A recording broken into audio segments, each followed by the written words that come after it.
Hello everyone, my name is Sarah Wyman Grover. I'm right under the name S.L. Wyman. This is S.L. Wyman's Rockin' Writing. It's a channel where I talk about all things writerly, authorly, as well as tarot, and lots of other wonderful, nerdy, witchy things. If this is your first time here, welcome. It's good to see you. If you like what you see, please consider leaving a like, subscribe, all that comments, all that wonderful stuff below. If you're returning here, I really appreciate you coming back. Hopefully you're not sick of me yet. What I'm doing today is a kind of a VR, actually, in a weird way, to Lisa Papez, who's got a wonderful Facebook group called Supportive Tarot and also a wonderful YouTube channel. Please support her and her wife, Peggy. They are wonderful individuals. And Peggy makes some very beautiful, beautiful bags. At one point, I will be definitely shilling that completely. Not necessarily in this video, but at some point I will be definitely plugging her stuff. And if I can remember to do it, I'll make sure to link to her Etsy shop below. Please support them. Give them all your love. They are wonderful people. And that said, Lisa's also a wonderfully terrible influence. And she's the reason I'm here. If you have not watched her most recent videos on inner child work for her Learn Tarot With Me series, or her newest spread that she did with her last unicorn deck, which, if you know Lisa, you know how much she loves unicorns, and the last unicorn in particular. If you have not watched those, please do. Again, that's another thing I'll do my best to remember to link below so you guys can find it. Long story short, I watched those videos and they sent me down a rabbit hole, which is why we're here today, because first of all, that inner child spread was amazing. I did that with my Shadowlands tarot, which is my deck for inner child work. It turned out beautifully. Again, highly encourage you to watch it.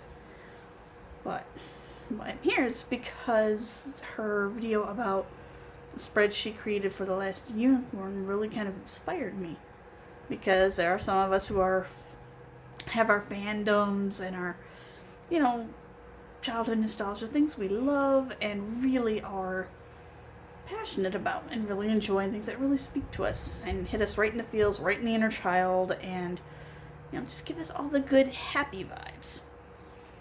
Well, she literally took The Last Unicorn, which is one of her favorite books, favorite movies, and she has a deck for The Last Unicorn, which I would love to get my hands on eventually. But anyway, she did a spread based around the story of The Last Unicorn that you can kind of apply to your client, the person you're reading for, be it yourself or someone else.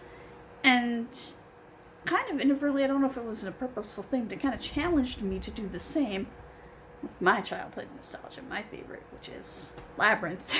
If you've been here for even 5 minutes, you know me, you know how I feel about Labyrinth, you know how I feel about David Bowie. So, we're not going to belabor that one too much. Needless to say, that it's my childhood nostalgia. Anything Jim Henson, I love it. Well, so that got me thinking, you know what? I will make a larger spread based around that. So I did. And it's a spread that I'm kind of tentatively right now calling the Way Through the Labyrinth, which obviously works best with the Labyrinth Tarot.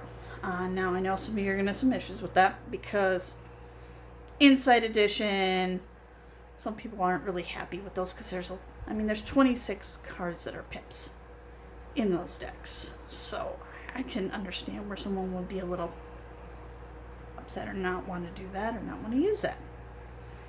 Because of that, some people don't like pips. But anyway, I really have had good experiences with this deck. So I went ahead and I just created a 12-card spread that kind of follows through her story. I feel really bad about this, because I wish I were more of a technological person for you guys.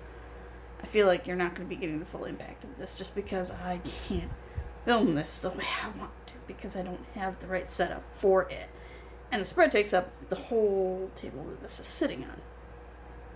Or at least it will, because it's 12 cards. So I can't really show you the full layout on the table the way I want to.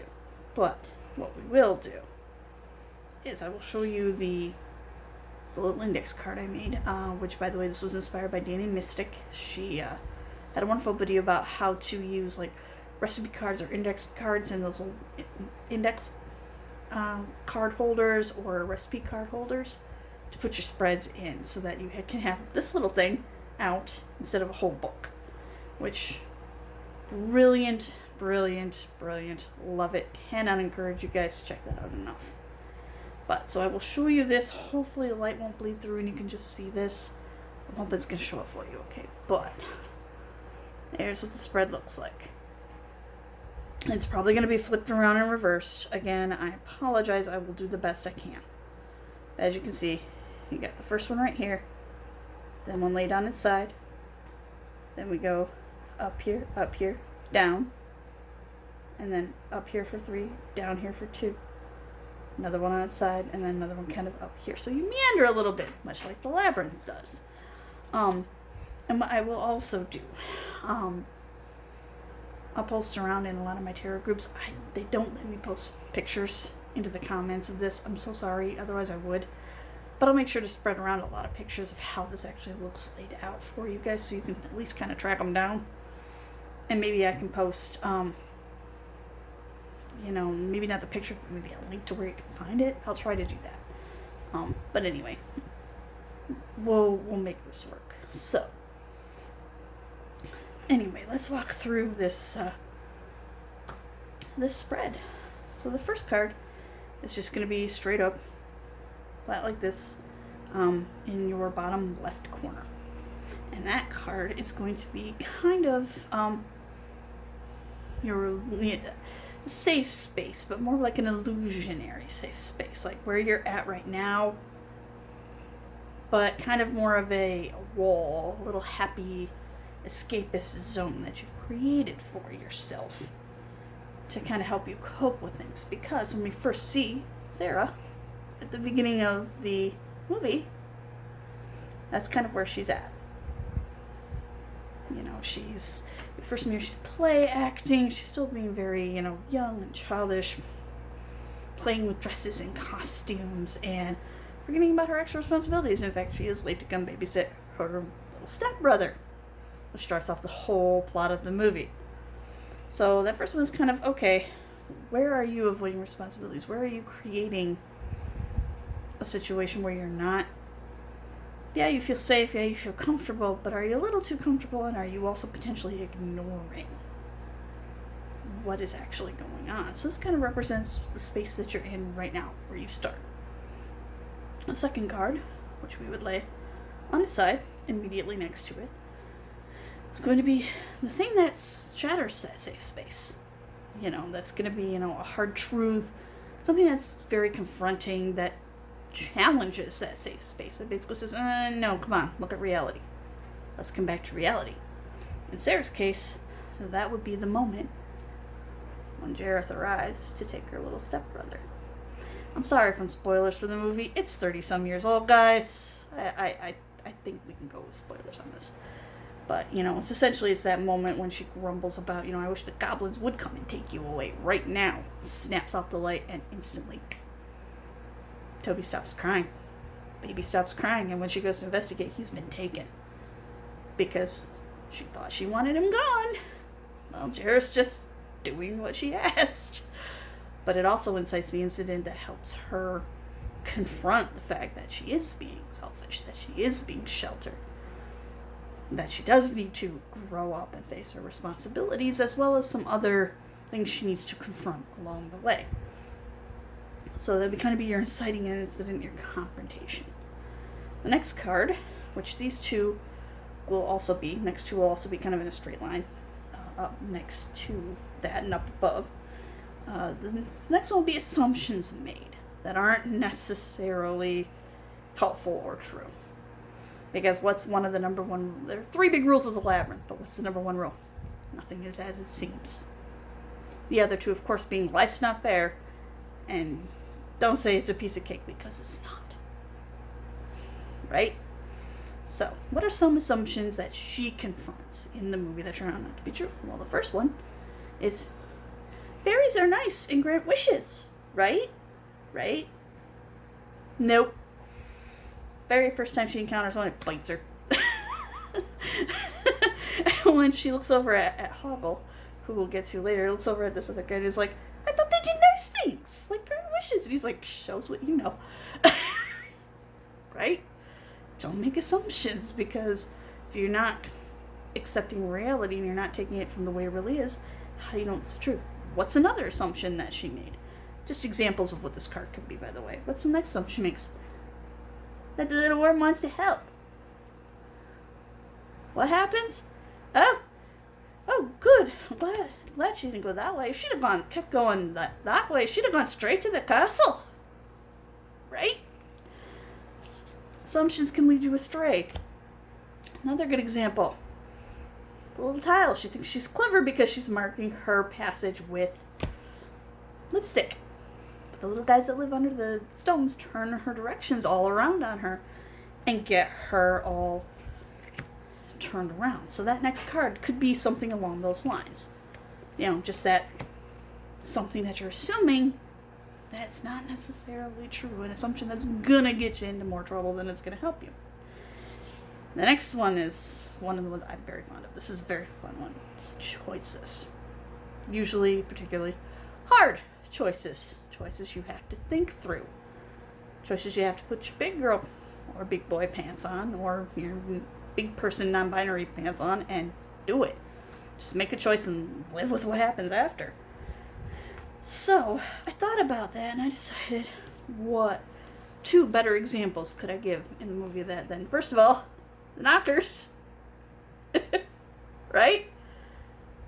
Well, we don't know what's the other side says. We're just the knockers. We're not going to tell you anything. You got to figure out and make your own choices. And the big one, of course, being the doors. One that tells the truth, and one that always lies. One that leads to the castle in the center of the labyrinth, and the other one leads to sudden doom. Not an easy choice to make, but sometimes you don't have a choice. Sometimes you have to make a choice and live with it, right? So, that would be some really good examples of the 4th card of, in my head anyway. Obviously, you're going to read whatever comes up, but that's where I kind of got the inspiration for choices in the story. And the next one, I only have one because there's only one perfect example of this, and that is consequences of those choices. She chose down. The helping hands, right? Just when she thinks, oh, this is a piece of cake, I chose right. I'm figuring this stuff out. But down into the oubliette. Sets her right back, right? So, if you get cocky, or if you make the wrong choice, you gotta live with the consequences, good or bad, of those choices, right? So that to me would be I thought would be a great way to kind of encompass that, because yes, you have these assumptions you're making that maybe don't help you, choices that you have to make, some that are going to be harder than others, and some of them look like neither one is going to turn out really great, and then you have to live with the consequences of that actions. Now, that being said, you're not alone in your journey, right? We all have our support networks, hopefully, of people who love us and care about us, and obviously Sarah has the same support network in the story. She has her 3 big friends. So the next 3 cards I based off of the 3 allies she meets along the way: Hoggle, Ludo, and Sir Didymus. Now the first one would be your deceptive or unlikely ally. And that's, of course, Hoggle. He's a coward. Sometimes he's not the best friend. And he's really snarky, real blunt. He's not always helpful. Because, he doesn't tell you what you want to know. He gives you exactly what you asked for. Sometimes you need that. Sometimes you need a friend like that. So, this 7th card is going to represent, the 6th card is going to represent an unlikely ally. It could represent a person in the form of an ally, or something inside of you. That is going to be an ally that doesn't always present itself as an ally. Along those same lines, the next one is your scary on the outside, but actually very friendly on the inside ally, which of course is Ludo. He's so adorable. I love Ludo. And that again could represent just someone who seems like they might be a scary individual but isn't, or an aspect of yourself that seems scary but is actually really kind and really helpful. Again, it's something that's going to help you along the way to this final transformation, figure out whatever you want to do. Now, the next one, card number 8, would be that stern but true ally. This is the sharpshooter. They're going to tell you straight, but they're going to be kind about it, and they're loyal to a fault, going to be right there for you, and that's, of course, their Didymus. One of my birthday presents this year is going to be to myself, because, hubby was very proud of me for doing some things. It's going to be a Sir Didymus plushie, but anyway.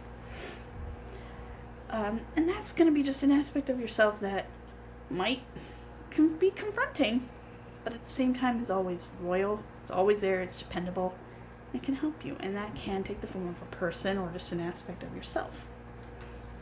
And the next card, remember these next two are going to be down below these allies, the counterbalance. So you've kind of gone from where you were to the inciting incident, to your assumptions, your choices, the consequences, your 3 allies, and now we're coming back down again to basically your potential setbacks, external and internal, because Sarah faces a lot of external and internal setbacks during this journey, which I will kind of show you the cards I picked to represent it, but again, you're going to be drawing your own.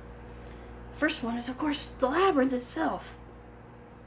Trying to meander your way and figure your way through to the center of that and to the center of the problem. Not easy, whether that's a mental problem or an actual problem. In this case, it is an external problem because she's got to deal with the environment. And then, things like the guardian at the gate. And the little guy that's controlling the guardian at the gate. So she goes through a lot of external threats, problems, setbacks, things she has to do. The bog of eternal stench is another one. Just as an example from the actual movie. And then we get to our internal. And the 3 I chose for that would be, of course, the peach, the moon, which causes her to hallucinate and go into the dream world of the dancers. And then, of course, also dealing with, the Queen of Junk. Lady who's trying to distract her where she doesn't remember who she is after getting out of the ballroom hallucination. Her having to go through that own internal struggle and accept the fact that, no, I now realize what's actually important to me. So these are the struggles, these are the setbacks that are going to reveal to you, both internal and external, that are going to reveal to you what's actually important. And then come to card number 11, which we would lay on its side, and that would be the final confrontation, which, of course, I chose the tower, castle at the center of the labyrinth, to represent that, at least as far as an example from the movie. And that's going to be, okay, we're ready to face this thing again.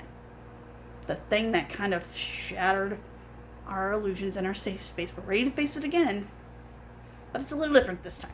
Look for what is different. Look for, in this, what are the advantages? What are the disadvantages you're going to have with this second confrontation, or with this final confrontation, with this part of yourself, or this thing, or this conflict, or this question? What is going to be the final thing? Part of that final conflict. What's going to be the one thing you're going to want to realize going into it or coming out of it? In this case, obviously it would be your whole world turns upside down and everything changes. It's different now. And then the final card is going to be the lesson learned. How have we grown? And of course, after a final confrontation with Jareth, what is Sarah's reward?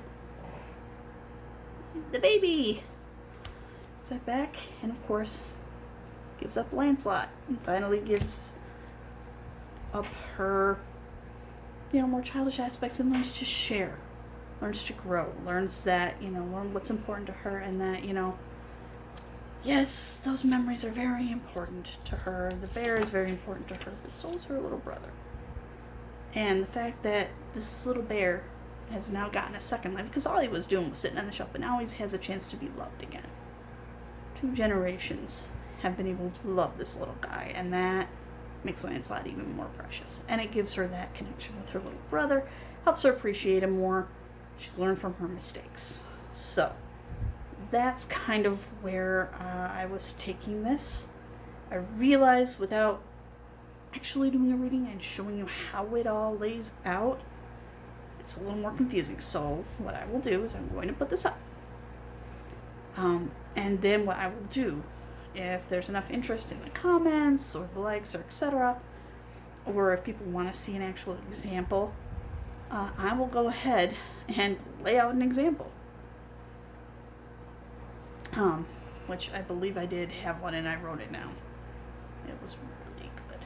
It worked out very well, but I will go ahead and what I might do is take some pictures and set that out for you. So what I will do is post this for you all. I will go ahead and see if I can add some pictures into either comments, descriptions, wherever I post it. I will try to do that so that you guys have a way of finding it and seeing a bit better example of what I'm talking about. And I will redo this video if I ever can get a little bit better skills as far as filming it the way I want to. I will revisit this video if there's enough interest, and I will redo it where I actually, kind of do it the way Lisa did with the unicorn spread, where she kind of showed you top down, walked you through it, and I'll walk you through it like I did again, but then I'll do an actual example on screen for you like she did. But for now, obviously, because again, limited means so my camera's kind of going to fade on me here. So I will have to end the video here, but if there's enough interest, I will do a part 2 with an example. I will do those pictures for you to show you kind of how they're supposed to be laid out. And, hopefully you guys will get some use out of this and have some fun with this. And I encourage you to follow Lisa's example and do the same thing with some of your favorite fandom decks and your favorite fandoms, because, when you know the story so well, it helps you to be able to make a great reading for somebody else, because you can tie that back and say, well, okay, you're kind of being in this particular mindset, which this character was in at this point. So you're at this point in your journey in this spread so far. This is what I'm seeing. I just thought it was a great concept, so I wanted to pass that on.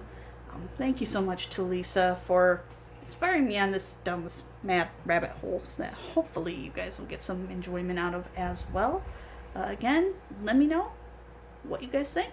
If you want, maybe next week or in a few days, I will do a part 2 and kind of show you how this actually all plays out. But otherwise, I just appreciate you coming to spend time with me and watching these videos.